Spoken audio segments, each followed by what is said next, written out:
আলাইকুম সবাইকে। আশা করছি আপনারা সবাই ভালো আছেন। চুলোর পাশের গল্প চ্যানেল থেকে চলে এসেছি নতুন আরেকটি ভিডিও নিয়ে। আজকে বাসায় রান্না করা হচ্ছে করলা ভাজি।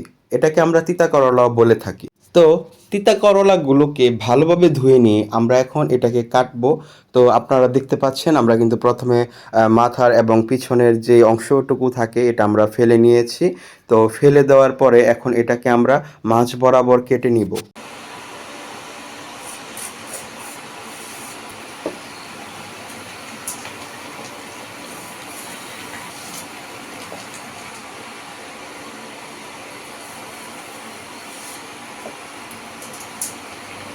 সবগুলো তিতা করলাগুলোকে কিন্তু আমরা মাঝ বরাবর কেটে নিয়েছি। এই পর্যায়ে আপনারা দেখতে পাচ্ছেন আমরা কিন্তু খুবই পাতলা পাতলা স্লাইস করে কেটে নিচ্ছি। এখানে কিছু কথা আছে, অনেকে কিন্তু বিচি সহ খেতে পারে, আবার অনেকে আছে বিচি সহ খেতে পারে না। তো যারা বিচি সহ খেতে পারেন না তারা কিন্তু এভাবে মাঝ বরাবর কাটার পরে মাঝখানের যে সাদা অংশটা থাকে অর্থাৎ বিচিগুলো যেখানে থাকে এই বিচিগুলো আপনারা কিন্তু চাইলে চামচ দিয়ে বা হাত আঙুল দিয়ে খুঁচিয়ে খুঁচিয়ে কিন্তু ফেলে দিতে পারেন। তবে আমি আপনাদেরকে বলবো যদি বিচি সহ খেতে পারেন তাহলে কিন্তু এটা আপনাদের জন্যই ভালো। তো যাই হোক আমরা কিন্তু বিচি সহই নিচ্ছি, আপনারা দেখতে পাচ্ছেন খুবই পাতলা পাতলা করে কিন্তু আমরা এগুলো কেটে নিচ্ছি। তিতা করলাগুলোকে স্লাইস করে কেটে নেওয়ার পর আমরা তরকারির জন্য পেঁয়াজ নিব। তো আমরা পেঁয়াজ নিয়েছি, তো একটি পেঁয়াজ নিলাম আপনারা দেখতে পাচ্ছেন, এবং এটাকে আমরা তরকারির জন্য কেটে নিব।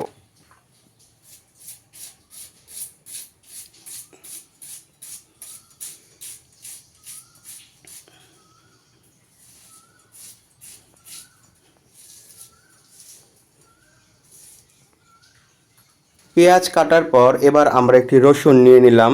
তো রসুনটাও আমরা ভালোভাবে কেটে নিব।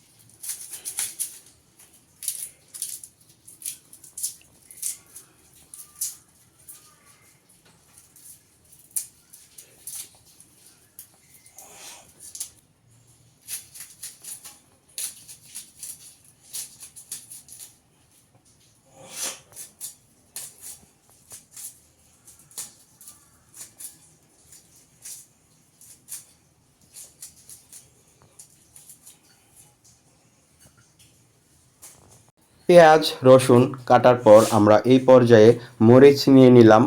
আপনারা দেখতে পাচ্ছেন আমরা মরিচগুলো কিন্তু ছোট ছোট করে কাটছি।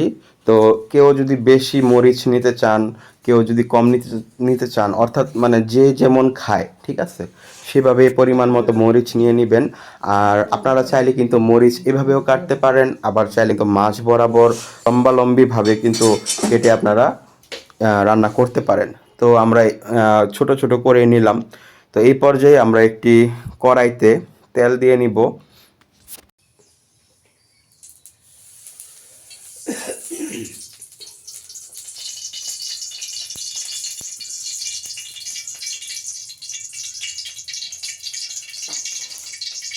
তেল যখন একটু গরম হয়ে আসবে তখন আমরা এই তেলের মধ্যে ছেড়ে দিব এই যে আমরা যে পেঁয়াজ রসুন কাঁচামরিচ কেটেছিলাম, সেগুলো আমরা এই তেলে ছেড়ে দিব।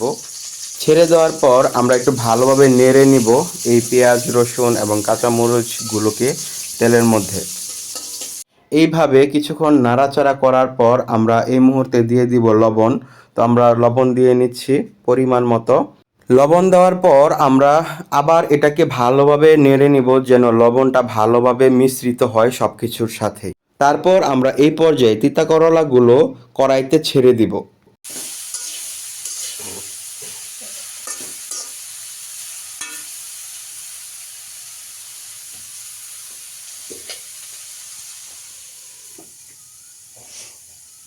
কিছুক্ষণ ঢাকনা দিয়ে রাখার পর আমাদের তরকারির তেল একটু কমে গিয়েছিল, যার কারণে আমরা আরেকটু তেল দিয়ে নিচ্ছি।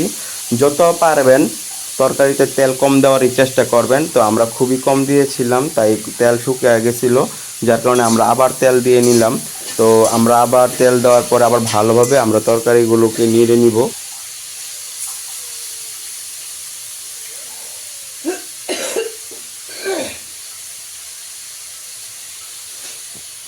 তো আমাদের তরকারি কিন্তু রান্না প্রায় শেষের দিকেই।